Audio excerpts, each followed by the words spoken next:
¿Qué tal? Buenos días, buenas tardes, buenas noches a la hora que estén escuchando esto. Mi nombre es Edgar Laguna, alias Darmani Cuarto. Soy director del proyecto Vinyl Box acá en la ciudad de San Luis Potosí, el cual tiene como objetivo la difusión, el intercambio, compraventa de discos de vinilo, acetatos, LPs, 7 pulgadas, maxi singles, todo lo que tenga que ver con el formato vinilo. Eh, el Vinyl Box es una plataforma para que las tiendas independientes de discos, físicas y virtuales en nuestra ciudad, en nuestro estado, se congreguen para realizar pues una mejor labor de ventas, así como también un encuentro entre DJs, selectores y público en general que gusta del formato físico. Bueno, pues desde muy joven, niño realmente, pues siempre estuvo sonando música en casa. Tanto mi padre como mi madre pues solían ponernos sus discos. Como se imaginarán, y como tal vez sea el caso de muchos y muchas de ustedes, bueno, pues no siempre me agradaba escuchar lo que ellos ponían, pero bueno, por decir ejemplos, y que ahorita estoy viendo aquí mi colección de CDs, eh, John Lennon, Paul McCartney, Kenny G, Luis Miguel, Roberto Carlos, es decir, como música de la época de la cual pues tanto mi mamá como mi papá pues fueron creciendo. Entonces el formato físico siempre estuvo allí. Eso sí, sí se los voy a agradecer mucho desde muy joven me inculcaron el, el hábito y el gusto por adquirir los formatos físicos. De hecho, no, yo no inicié en el vinilo porque justo para mí era un formato muy impráctico.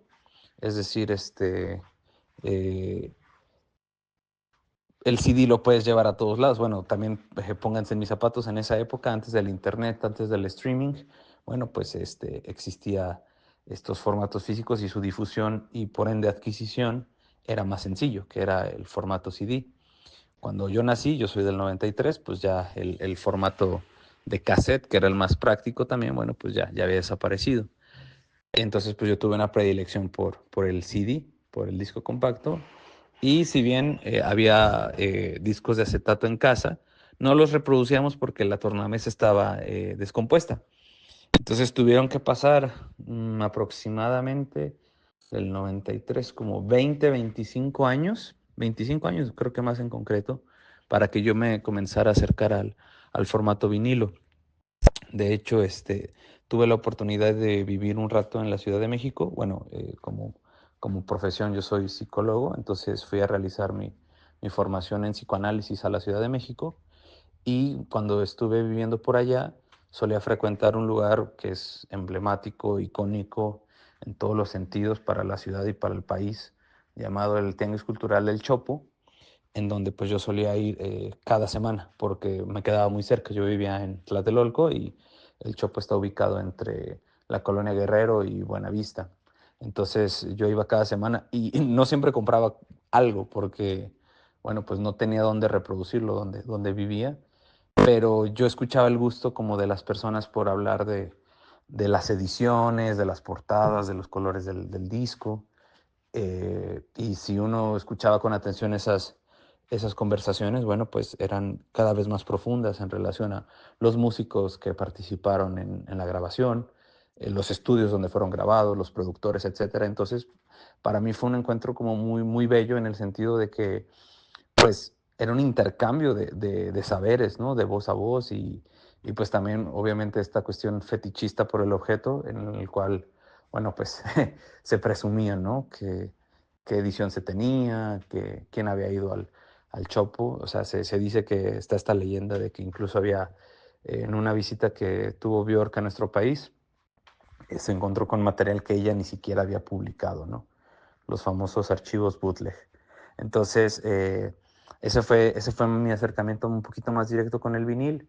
Luego, pues se atraviesa la pandemia y por ahí de 2021 inauguramos un lugar en el centro histórico de nuestra ciudad, que denominamos Casa 5, ubicado en la calle 5 de Mayo, y ahí comenzamos a realizar mercadillos, que era como el formato de encuentro en esa época, sobre todo se buscaba espacios abiertos o semiabiertos, y pues era la casualidad que nosotros teníamos un espacio así.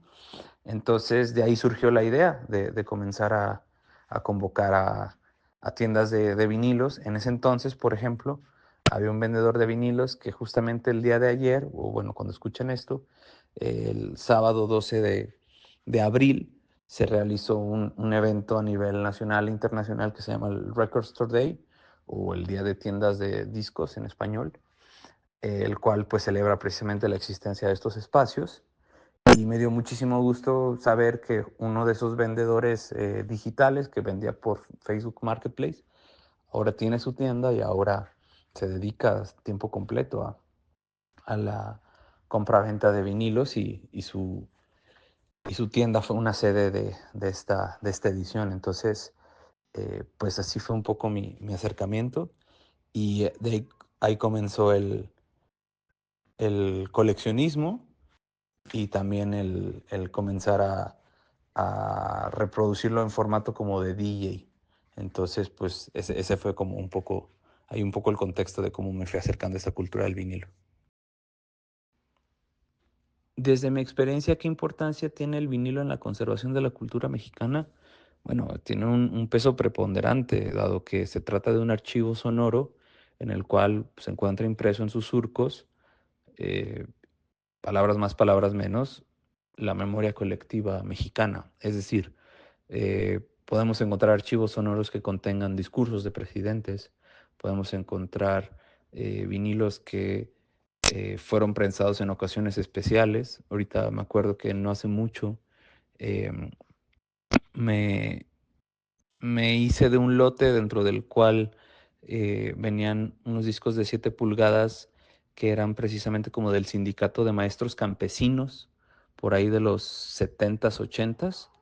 Entonces, pues los vinilos dan cuenta de una época, dan cuenta de un contexto, dan cuenta de una era, y no solo en un sentido artístico creativo, sino también en términos de memoria colectiva, como mencioné previamente.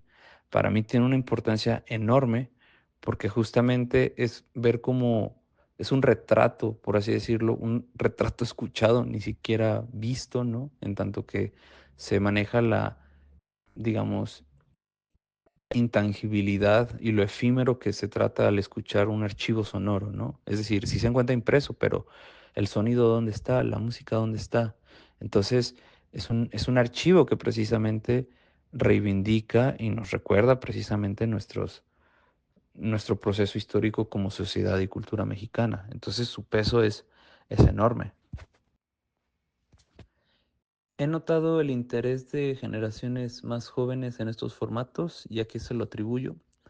Este, Se lo atribuyo a Taylor Swift, la verdad.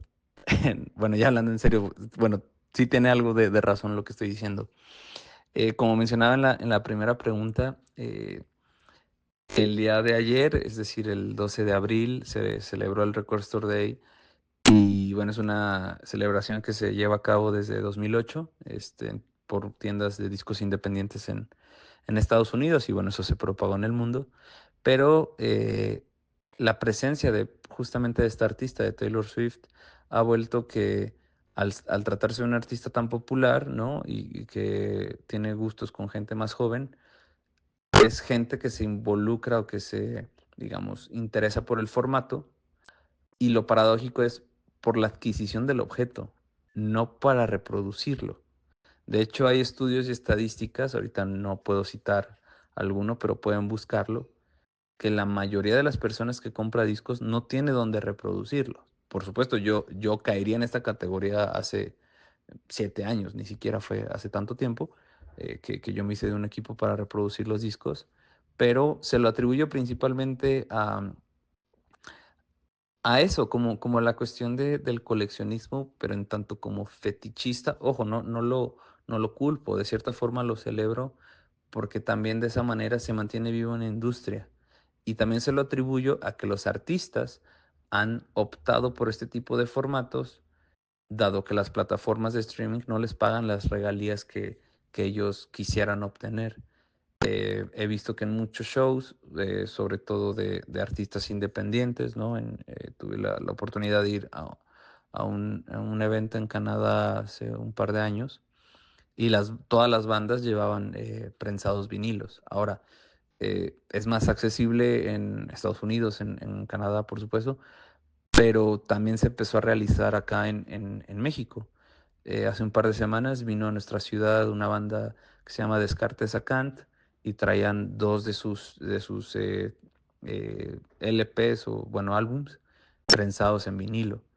Y el pasado Record Store Day de este año se prensaron por primera vez en la historia de la conmemoración del día, tres títulos importantísimos para el rock nacional, donde los Ponis Pastan y Moctezuma de Porter y Daltónico de Enjambre.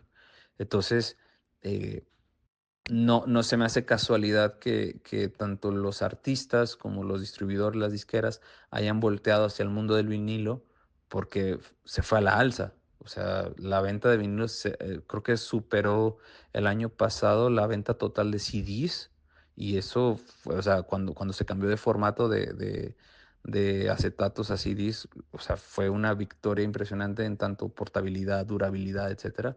Pero el retorno del formato me parece que eso pues apela al gusto de, ahora sí que de grandes y chicos. Eh, Fue muy grato para mí ver en las tiendas de vinilos este pasado sábado, ver a gente muy joven. Hubo un lanzamiento de un 7 pulgadas del sencillo Fortnite de Taylor Swift con Post Malone. Por eso la respuesta dije que era Taylor Swift, en el sentido de que apela precisamente a ese público.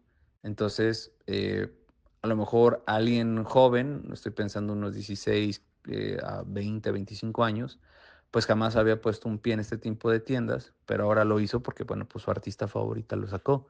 Entonces, se me hace muy grato porque de ahí el brinco es, ¿y qué más hay? ¿Qué otros artistas están prensando vinilo?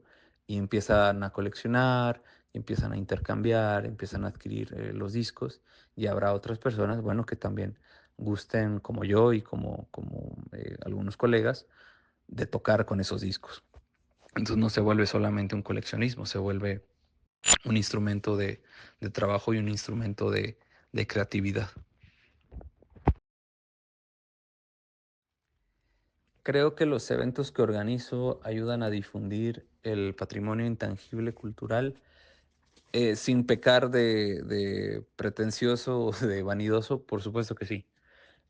Porque no solo se trata de, digamos, de la venta de vinilos, de la fiesta, porque luego se suele quedar con esa imagen. Bueno, el Vinyl Box, como mencioné en la introducción, nace de la inquietud y de la necesidad de crear estos espacios comunitarios para compartir los discos, para su adquisición, su venta, su distribución, etcétera. Entonces, eh, juntamos a las tiendas locales y algunas foráneas y también a una serie de DJs y de selectores. Entonces, el formato es cada DJ y cada selector pone lo que él o ella quiere poner. Yo los defino como algoritmos humanos, en el sentido de que no vamos a escuchar el top 100 de canciones reproducidas en la plataforma que ustedes gusten, sino el proceso de búsqueda, adquisición, selección, organización y ejecución de un DJ set en pro de lo que él o la DJ quieren transmitir. Eso desde el lado, digamos, musical, pero desde el lado intangible cultural, bueno, como cada tienda se especializa en diferentes géneros, eh, hay discos que yo jamás pensé ver frente a mí. Por ejemplo, pienso en algunas grabaciones de Rodrigo González, ¿no? Y que los vi. O uno que afortunadamente obtuve no hace mucho, una canción icónica de San Luis Potosí que se llama Como una novela de los Acosta del 96, dificilísimo de encontrar y que pues precisamente dan cuenta de este patrimonio intangible. Ahora bien, eh, lo que se busca con este tipo de encuentros es que estén al alcance de la gente, porque muchas veces eh, algunos de estos vendedores no les es tan factible que la gente vaya a visitar sus tiendas por diferentes motivos, y este tipo de eventos lo que propician es justamente eso, el encuentro. Pero el encuentro, y lo voy a decir como en términos, digamos, como sociológicos, filosóficos, incluso psicoanalíticos, con la alteridad, en tanto que escuchamos otras voces, escuchamos otros géneros, escuchamos otros ritmos y también nos abrimos a ser interpelados, ¿no? Hemos puesto desde hip hop, cumbia, house, techno, reggae, dancehall, dark wave, no sé, se me ocurren tantos géneros que por supuesto que la gente no se lo espera, y eso habla precisamente de una intangibilidad.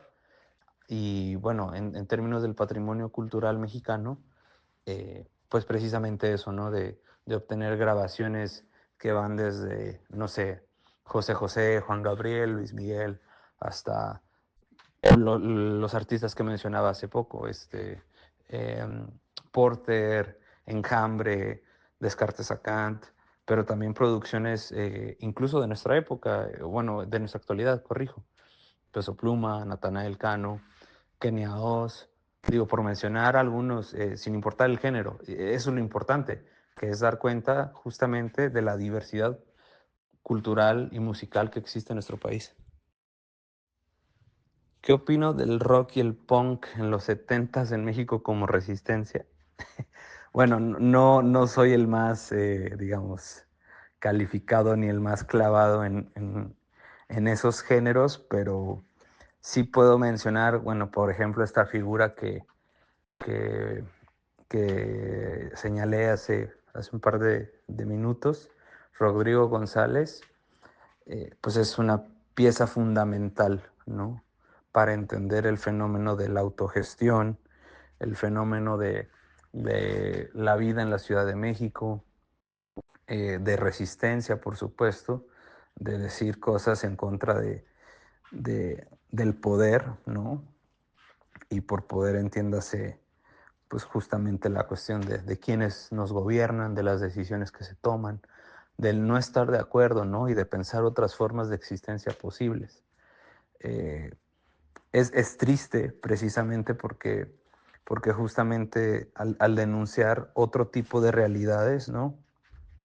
Lo que se busca es que pues alguien escuche, ¿no? Creo que siempre que se produce algo en términos de sonoridad, es un mensaje dirigido. Entonces el mensaje es la injusticia social, la precariedad, el hambre, la pobreza. Y digamos, al articularlo en esas formas de arte, es decir, el punk y el rock de los 70s, pues resuenan y hacen eco. Y ese eco ahora se llama quizás Ed Maverick, Macario Martínez, todos los cantautores, todas digamos, las cantantes que fueron interpelados por ese tipo de producciones autogestivas. Entonces, para mí es muy importante porque sin ellos no estaríamos aquí, sin ellos no entenderíamos el por qué hacemos lo que hacemos, que precisamente es una denuncia, ¿no? De lo que como personas, como sociedad podemos estar experimentando, y que alguien tuvo el coraje de hacerlo música, de hacerlo arte. Entonces, para mí es importantísimo, ¿no? ¿Alguna anécdota que considere relevante para la cultura del vinilo? Hace un par de meses, en febrero, nos visitó el director del Archivo Sonoro de Oaxaca, Gamaliel Robles, que vino a presentarnos su libro y bueno, también su DJ set en el último encuentro que realizamos en el Museo Leonora Carrington. Él se dedica ya desde hace un tiempo a recopilar todo lo prensado en el formato físico, en vinilo específicamente, producido en Oaxaca. Es decir, todas las bandas de rock, todas las bandas de cumbia, todas las bandas de todos los géneros. Y él está haciendo un recopilado de esa discografía, por así decirlo. comparto esta anécdota porque al platicar con él, eh, bueno, pues es una persona que se dedicaba al diseño gráfico y que pues empieza por esta inquietud del coleccionismo, ¿no? Entonces, yo siempre digo que cuando alguien o sea, alguien se decide iniciar en este mundo del vinilo, le pregunto, o sea, como, bueno, cuando dice, oye, ¿y qué más hay? Siempre pregunto, ¿qué tanto que te quieres clavar? Porque para mí es gente que dedica luego su tiempo, su vida, ¿no? Como una misión, como una, casi, casi como profesión de fe, en todo el sentido espiritual que eso implica, de dejarlo todo por, por ir a encontrar algunos discos, ¿no?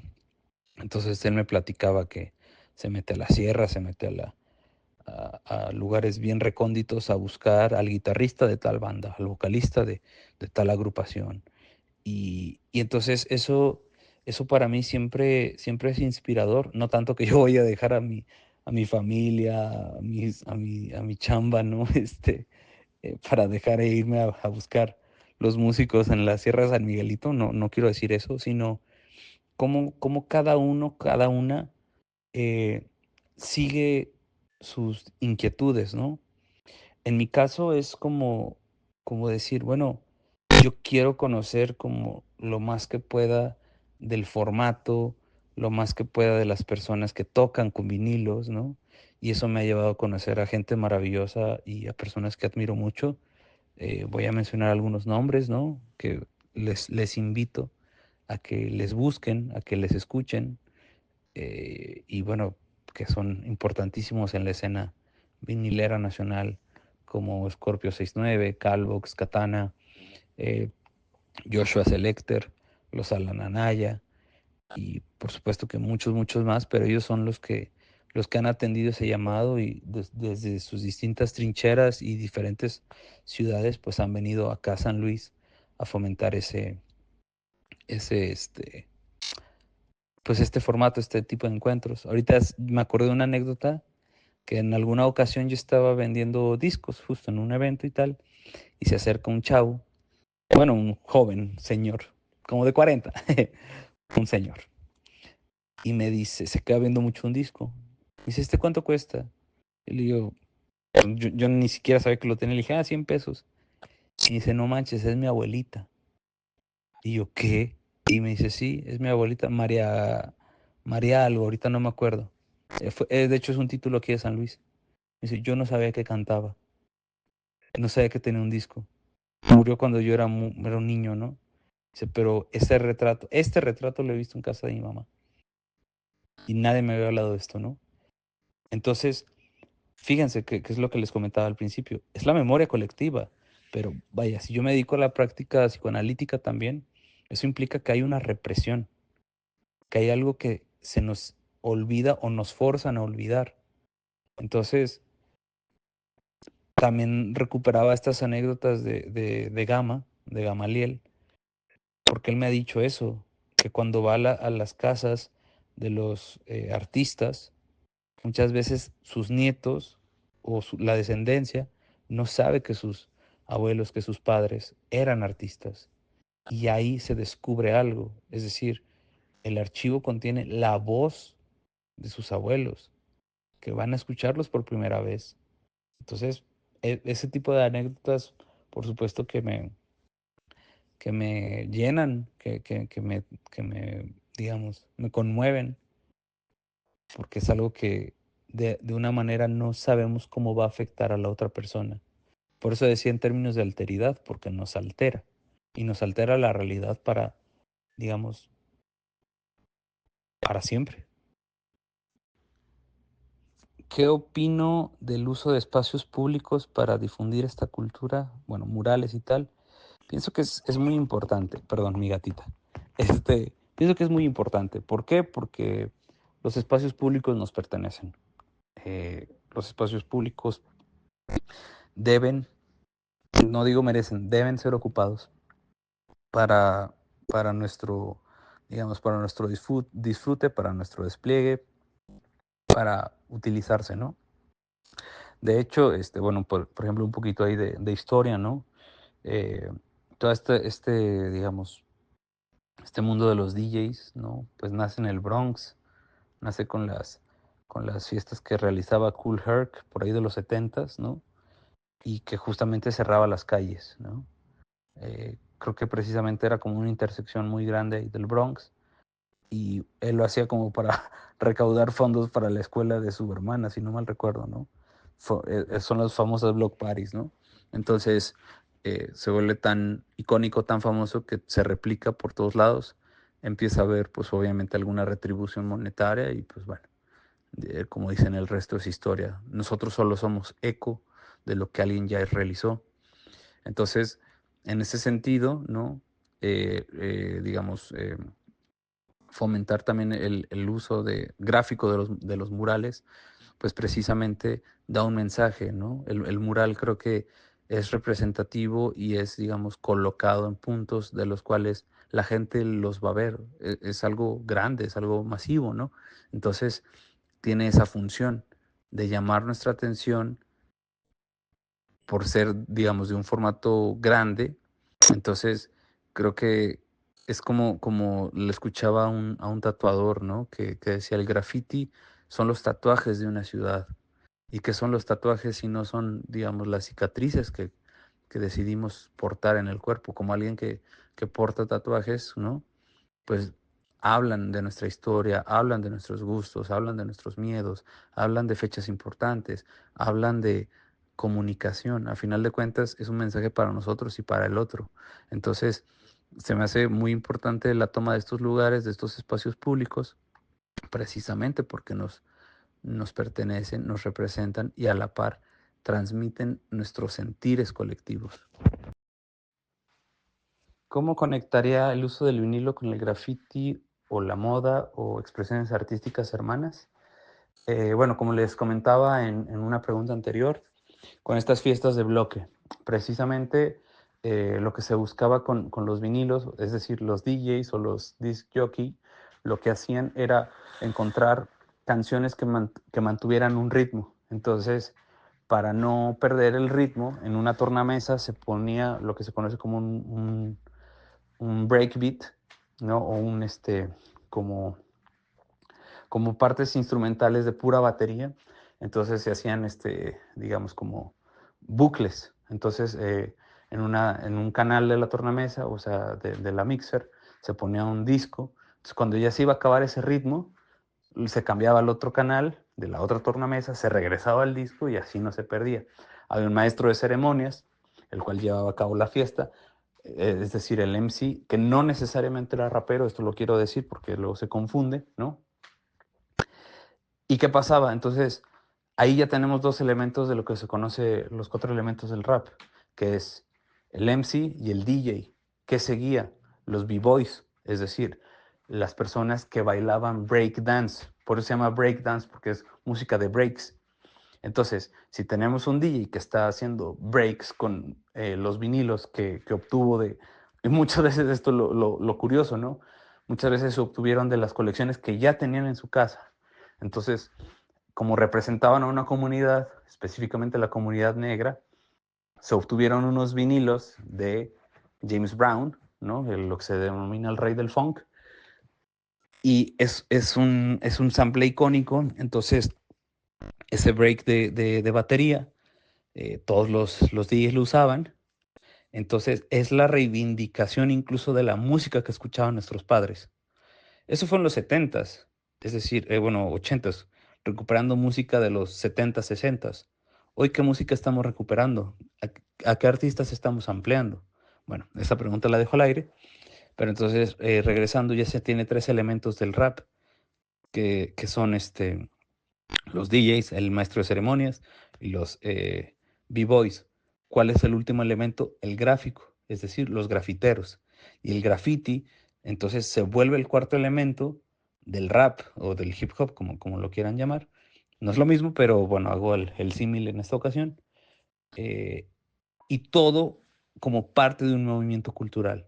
El lettering, las letras, la forma de grafitear, los mensajes, es decir, todo se conjunta para lo mismo, externar un mensaje, externar la resistencia en acto, la resistencia en baile, la resistencia en lo que estaba diciendo el MC, la resistencia en decir, no tenemos instrumentos musicales, no conocemos de teoría musical, lo que tenemos son dos tornamesas y una mixer para sostener un movimiento que al día de hoy, afortunadamente, existe. Quiero creer que va a seguir existiendo cuando nosotros ya no estemos, porque lo que sí va a estar ahí va a ser el formato físico.